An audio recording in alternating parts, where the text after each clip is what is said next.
Hey guys, Nsima from BreakTheBar here. If you're here from my Instagram, thank you for coming and checking out the video. And if you don't follow me on Instagram currently, the link is going to be right below. This is going to be my first video log for you guys. And the subject of today's video is going to be, are you ready to compete? And whether if it's your first time or your second or third time, these are things that I would highly suggest that you do to prepare yourself for your prep. So step number one, I think it's the easiest step and I think it's the most obvious, is get yourself a coach. I'm not going to spend too much time on this because I want it to be a short video, but you want to get yourself a coach, not a guru. Okay, I myself have a coach. I myself am a coach. A lot of the most experienced competitors out there still have someone that's giving them that second eye. Just make sure they're not stupid. I'm just going to talk real quick about macronutrients, okay? If this coach doesn't know what macros are, like I said, run the other way. But you also don't want to be with someone that takes these things to the extreme, that says you can eat everything and anything you want to eat. Okay, IFYM is not if it fits your malnutrition. Okay, food quality still matters. Nutrient timing has its place. Everything should be with moderation. So find someone that's going to give you a moderate approach that you'll be able to follow for a long period of time. Also keep an eye out for unrealistic promises. If this person says that they're going to get you stage lean in 6 to 8 weeks and you're going to lose 20 to 30 pounds that period of time, it's another cue to run.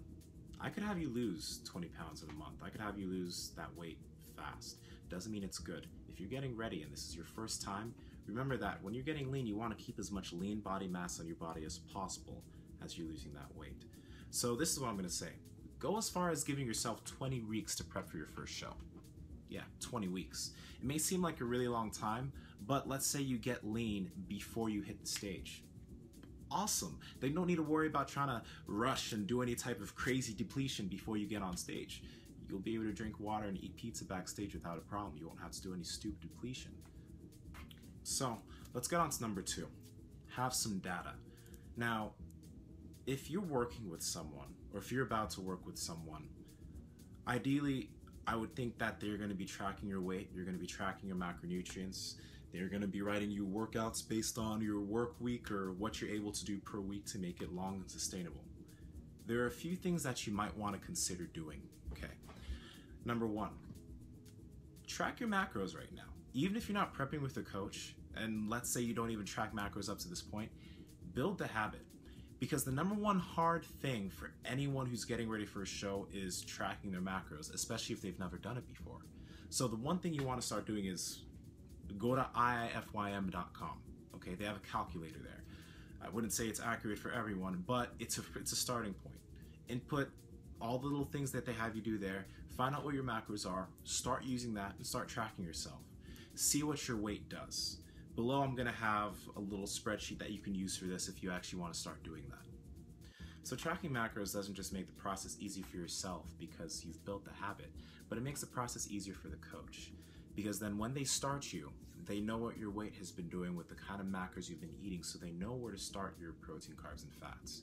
Now let's say, for example, that you haven't been tracking your macros up to the point when you start working with a coach. Your prep's going to be really hard initially because now you have to learn the habit of tracking food.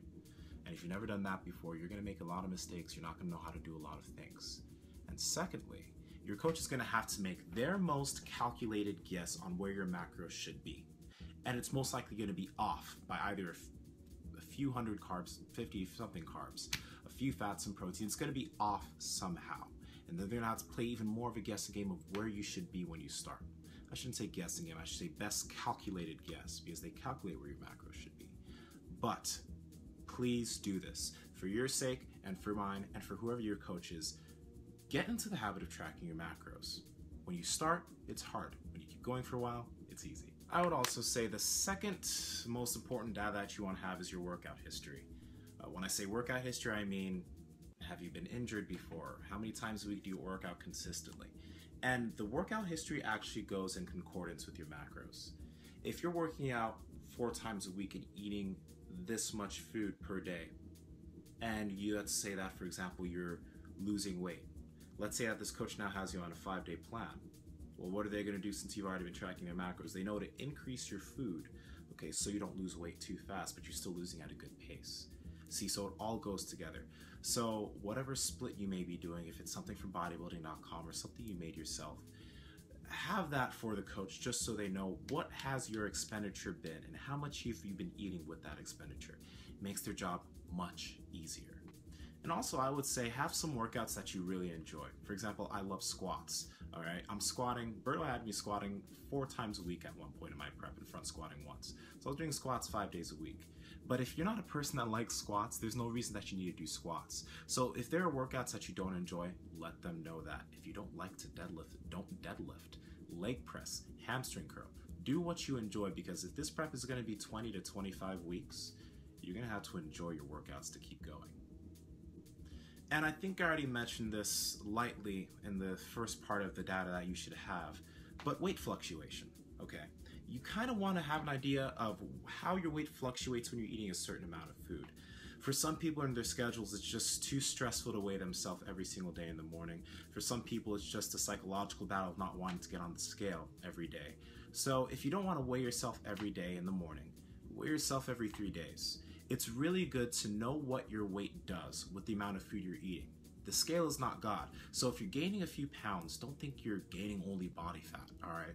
But have that data in terms of what the scale does when you eat X amount of food and you work out X amount of times per week, because that makes the job of the coach even easier. Now let's talk money, all right? You want to know kind of what your budget is or how much you're going to need to pay to get yourself ready for this show, especially if you're a younger competitor and you want to do this. Just understand it's not going to be the cheapest thing in the world, all right? First off, you're already paying your coach, who, however much that may be, you're paying your coach either every month or you've paid them a lump sum. And then you need to pay for whatever organization you're going to be competing with. So let's say you're competing with a natural organization like the WNBF, IFPA, NGA, whatever organization you're competing with. There are 3 things that they're all going to have that you're going to need to pay for. An organization card. Okay, it's just a card so you can compete with them. That's usually around $60. And then there is the drug test. Polygraphs are usually anywhere from $45 to $55. And then lastly, there is the category that you're going to be competing in. So that's bikini, bodybuilding, physique, whatever. If you're competing in 2 categories, it's usually like maybe $60 per category. So what do we have right now? We have 60, 45, 60. That's $165 already. And then lastly, you got to pay for the tan. And the tan can range anywhere from 50 to 125 bucks. So at the least, for just the competition stuff, and then just the competition stuff, you're actually going to be paying between $220 and $290 at most. And then we can't even talk about suits. For men, if you're wearing physique suits, your physique board shorts may be like 40 bucks. If you're wearing trunks for a guy, bodybuilding trunks, they're usually anywhere between $30 to $40. And for women, if you have like a bikini or a suit in the heels, well, it's pretty expensive. So this isn't to tell you not to compete. I'm just letting you know that these are some things to think about so you'll be financially ready to get yourself ready for your show when the time comes. So let's end this thing before I start rambling on.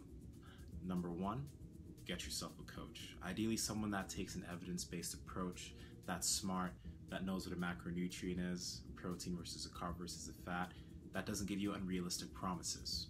Get yourself a coach. Even if you competed before, get yourself a coach. Number 2, have some data. The data portion isn't as important if you're someone who's not getting ready for a show or you're not getting ready to compete. I'm not saying that you shouldn't track your macros. It's still important.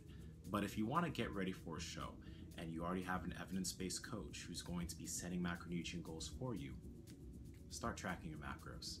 Also, track your energy expenditure. And when I say energy expenditure, I mean how many times a week are you working out and roughly what are you doing? And lastly, how much are you weighing, if you can, day by day, but if you can't, maybe every 3 or 4 days, eating X amount of food, doing X amount of work. Trust me, it'll make their job that much easier, which will take stress away from you. And lastly, think finances. Too many people have not done a show because they get there and they realize, damn, I don't have enough money for this. It's not that expensive if you prepare for it beforehand and if you know what you're getting yourself into. But if you don't, and especially if you're like a college kid or you're someone who needs to penny pinch here and there, and you get to that day and you don't have all these things ready, the process isn't as easy for you. So think money. So anyway, guys, I just said any guys. So anyway, guys, that concludes vlog number 1. It's my first one I've done, but what I want you to do for me, if you can, please, down below there's a comment box. If you want to hear me talk about anything in terms of fitness, bodybuilding, nutrition, life, whatever related, comment down there and let me know. If you like the video, like the video. My Instagram's down there, and I have a hashtag Centaur Saga thing going on, and that's my prep towards the WNBF Worlds, one of the biggest natural bodybuilding pro shows. That is my goal this year, and that's what I'm going to be going to. So you can check out my Instagram for more information on that. This is Nsima from BreakTheBar. Next time I'm going to have like a chocolate bar or something I can break. I'll make it like more epic. But yeah, thanks for watching the video. Give me some ideas, comment, subscribe. I'll talk to you guys later.